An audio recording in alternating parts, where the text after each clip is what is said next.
प्रामाणिकपणे सांगा की महागाईवर परिणाम किंवा तुम्ही याची बचत कराल त्याची बचत कराल नाही करू शकणार.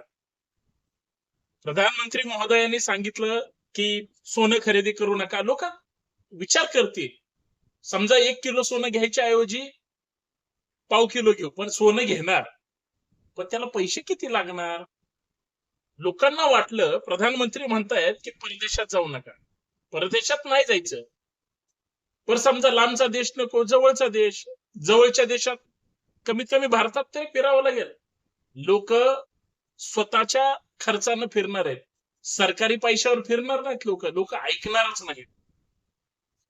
बंधनं लावायचे ना, सरकारी खर्चावर लावा. बंधनं लावायचे तर जे पुढारी फिरतायत ना त्या पैशावर लावा. पेपर जर काढला सुरक्षा ताफ्यातील वाहनाची संख्या 2 कोणाची? प्रधानमंत्र्यांची.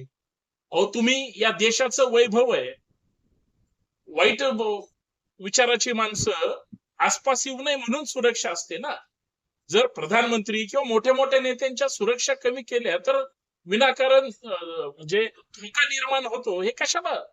बघा, काही गोष्टी ठराविक पद्धतीनं कमी स्वरूपात वापरल्या पाहिजेत इथपर्यंत ठीक आहे. पुण्याचं उदाहरण सांगतो. काल हडपसरमध्ये बॉम्ब सापडला. 7 तासाचा टायमर लावला होता. म्हणजे हे सुरक्षा किती भयानक आणि महत्वाची गोष्ट आहे. कुठं कधी काय होईल. तिथंच जर एखादा कुणाचा कार्यक्रम असता किंवा हॉस्पिटलमध्ये ठेवला, तिथं काही घडलं असतं. म्हणजे याला सुरक्षेला तुम्ही दुर्लक्ष करून टाळणार नाही. जे अतिरिक्त वाहनं आहेत त्याला बरोबर हे करा. एक व्यंगचित्र आहे आणि तो अधिकारी काटेरी त्या खेड्यावर बसलाय आणि तो म्हणतोय आम्हाला स्वतःला पण म्हणजे इतका त्रास का दिला जातो, आम्ही तर सरकारी कर्मचारी. नेता शेजारी उभा आहे आणि तो म्हणतो आई ग, अरे तुलाच नाही बाबा त्रास दिला, आम्हाला पण त्रास दिलाय. म्हणजे याचा अर्थ काय? प्रधानमंत्र्यांनी जे आवाहन केलंय देशासाठी आहे, देशहितासाठी आहे, पण देशाची एवढी आर्थिक घडी का विस्कळेल?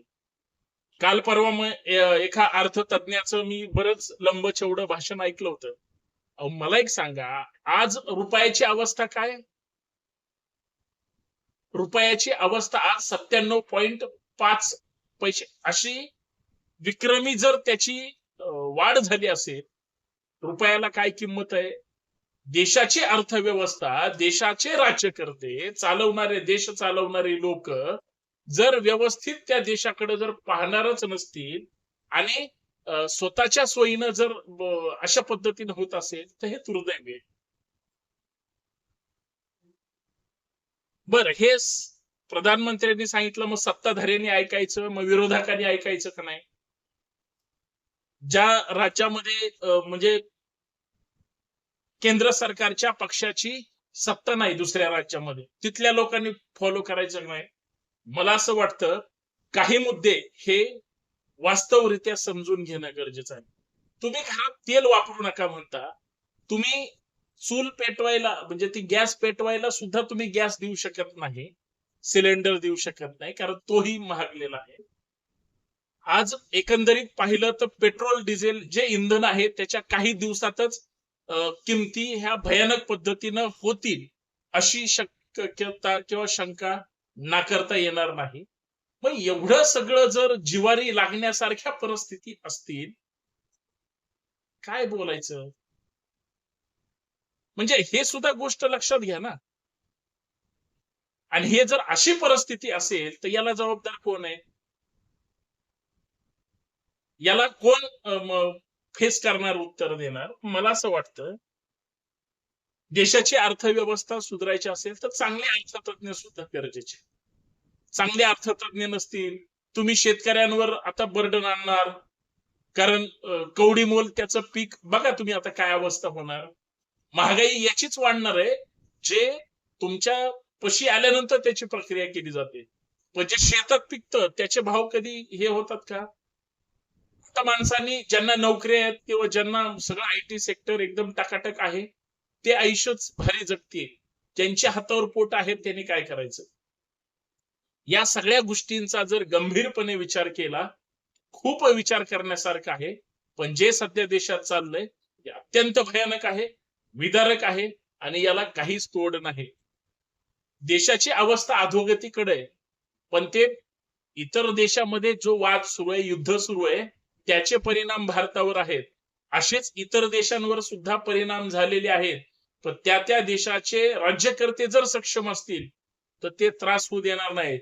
नाहीतर महागाईनं हा देश होरपळून निघाल्यानंतर लोक रस्त्यावर येतील. त्यावेळेची परिस्थिती काय वाईट नाही. पण जे श्रीलंकेत झालं मागच्या 2-4 वर्षापूर्वी आठवा आणि संपूर्ण जनता रस्त्यावर आली. भारताचं श्रीलंका होऊ नये एवढंच वाटतं. कारण तिथं ज्या पद्धतीनं महागाई वाढली होती, लोकांनी रस्त्यावर येऊन सरकारच उलटून टाकलं होतं. नंतर तिथली काही चर्चाच नाही. म्हणजे लोकांना महागाई कमी पाहिजे, पण तो तुमचा भ्रष्टाचारी खर्च कमी झाला पाहिजे. आणि महागाई वाढते ना, देशावर आर्थिक आर्थिक टंचाईत आहे ना देश. जेवढे पुढारी आहेत, राजकीय पक्ष आहेत, ज्यांच्याकडे हजारो कोटी रुपये आहेत, त्या सगळ्यांच्या संपत्त्या सरकारने ताब्यात घ्याव्यात, देश हितासाठी वापराव्यात. मग श्रीलंका होणार नाही.